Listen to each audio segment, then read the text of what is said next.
Lingala facile ya lelo ekomi na suka tolobelaki mingi journée internationale ya liberté ya presse dossier complet otolakisi bino bandeko ya jet de ba réagir pour na sesak na kati ya journal o bolandaki yango toyokolakisa bino ndenge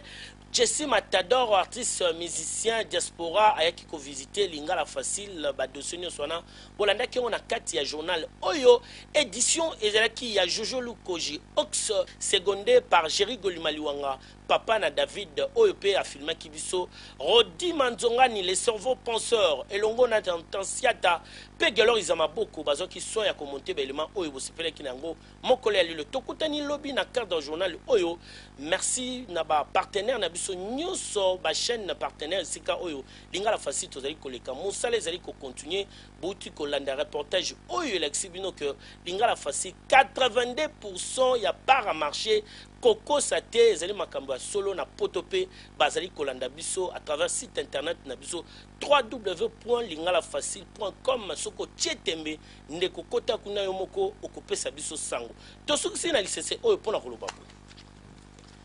pêcheur abombaka mbisi ya kopola te pona kotekela batu po sika ya kotia yango ezala te atia yango na mai mbisi esi kufi moye vivre za te lobi Wabimba